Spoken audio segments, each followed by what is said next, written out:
बिस्मिल्लाहिर्रहमानिर्रहीम अस्सलाम वालेकुम। अब हम जो बैक्टीरिया करेंगे दैट इज़ कैम्पाइलोबैक्टर। कैम्पाइलोबैक्टर में आगे हमारे पास दो इंपॉर्टेंट जीनस आ जाते हैं, कैम्पाइलोबैक्टर जेजुनाई एंड द कैम्पाइलोबैक्टर इंटेस्टिनैलिस। कैम्पाइलोबैक्टर जेजुनाई दो डिजीजेस कराता है, एंटेरोकोलाइटिस कराते हैं and the second one is most important that is Guillain Barre syndrome. MCQs में पूछ सकते हैं कि गुइलियन बेरी सिंड्रोम कौन सा बैक्टीरिया कराते हो, तो दैट इज कैम्पाइलोबैक्टर जेजुनाई। कैम्पाइलोबैक्टर की जो बाकी स्पीशीज़ होती हैं जैसे कैम्पाइलोबैक्टर इंटेस्टिनैलिस वगैरह, वो सिस्टेमिक इन्फेक्शंस कराते हैं, बैक्टीरीमिया कराते हैं। Bacteremia is not caused by the Campylobacter jejuni, remember it.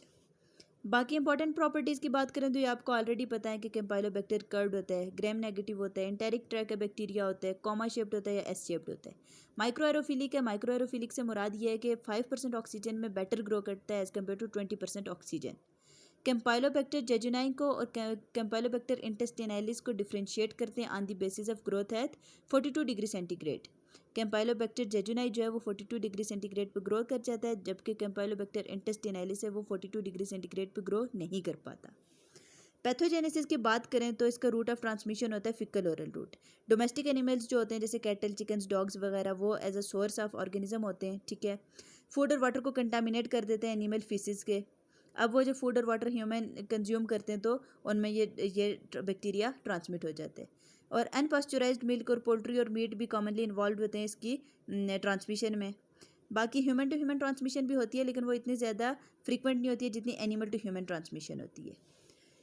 बाकी इसकी पैथोजेनेसिस में आपने बस इतनी बात याद रखनी है कि इन्फ्लामेशन करा देता है इंटेस्टिनल म्यूकोसा की, और इसमें फिर जो स्टूल्स होते हैं उसमें ब्लड आने लगता है। सिस्टेमिक इन्फेक्शन जो होते हैं वो एक्चुअल बच्चों में होते हैं या फिर उन लोगों में होते हैं जिनकी इम्यूनिटी कम होती है। क्लिनिकल फाइंडिंग की बात करें तो इंटेरोकोलाइटिस में इनिशियली होगा वही वाटरी डायरिया होगा, फॉल स्मेलिंग डायरिया होगा और फिर ब्लडी डायरिया होने लगेगा। अब जब ब्लडी डायरिया होगा तो साथ फीवर भी होगा, साथ एब्डोमिनल पेन भी होगा। उसके बाद हमने ये बात बहुत इंपॉर्टेंट है, इसको बहुत अच्छे से आपने गुइलियन बेरी सिंड्रोम वाली बात को याद रखना है कि जब जीआईटी का इन्फेक्शन होता है तो उसके साथ गुइलियन बेरी सिंड्रोम भी हो सकता है। गुइलियन बेरी सिंड्रोम एक्चुअली होता है क्या, न्यूरोमस्कुलर पैरालिसिस होती है। अब ये एक्चुअली एक ऑटो इम्यून डिजीज़ होती है। उसमें होता क्या है कि कैम्पाइलोबैक्टर जेजुनाई का जब इन्फेक्शन होता है तो हमारी बॉडी इसके अगेंस्ट बना देती है एंटीबॉडीज़।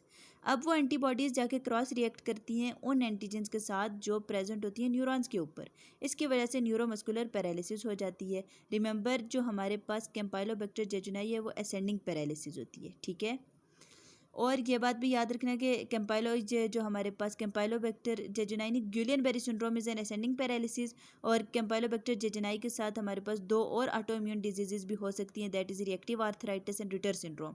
ये हम क्लेमेडिया वाले चैप्टर में इनकी डिटेल्स पढ़ेंगे इंशाल्लाह। लैब डायग्नोसिस की बात करें अगर, तो लैब डायग्नोसिस में हम सबसे पहले क्या करेंगे, लैब डायग्नोसिस में हम क्या करेंगे कि जो डायरियल स्टूल है ना उसको हम कल्चर करेंगे ब्लड एगर प्लेट पे। लेकिन यहाँ पे हम एंटीबायोटिक्स भी ब्लड एगर प्लेट में ऐड कर देंगे, क्योंकि जो फीसिस में बाकी बैक्टीरियाज प्रेजेंट है उनको इनहिबिट करने के लिए हम एंटीबायोटिक्स भी ऐड कर देंगे। फिर इस प्लेट को इंक्यूबेट करेंगे 42 डिग्री सेंटीग्रेड पे। माइक्रो एरोफिलिक एटमॉस्फेयर रखेंगे जिसमें 5% ऑक्सीजन होगी, 10% कार्बन डाइऑक्साइड होगी, और ये सारे फैक्टर जो होते हैं वो क्लॉस्ट्रीडियम जेजुनाई की ग्रोथ को फेवर करते हैं। अब अगर ये इसको क्लॉस्ट्रीडियम जेजुनाई की आइडेंटिफिकेशन कैसे होती है कि 25 डिग्री सेंटीग्रेड पे ग्रो नहीं करेगा, क्योंकि ये 42 डिग्री सेंटीग्रेड पे ग्रो करता है। ऑक्सीडेज पॉजिटिव होता है और नैलीडिक्सिक एसिड से सेंसिटिव होता है। नैलीडिक्सिक एसिड की प्रेजेंट में इसकी ग्रोथ इनहिबिट हो जाएगी। शिगेला और साल्मोनेला की तरह इसके लैक्टोज फर्मेंटेशन को हम यूज़ नहीं करते इसके डिस्टिंग्विशिंग फीचर के तौर पे। अगर तो हमें बैक्टीरीमिया सस्पेक्टेड है तो हम ब्लड कल्चर करेंगे स्टैंडर्ड टेम्परेचर और प्रेशर पे, और फिर हमारे पास ब्लड कल्चर में हमें कॉमा शेप्ड या S shaped motile gram negative rods दिखेंगे।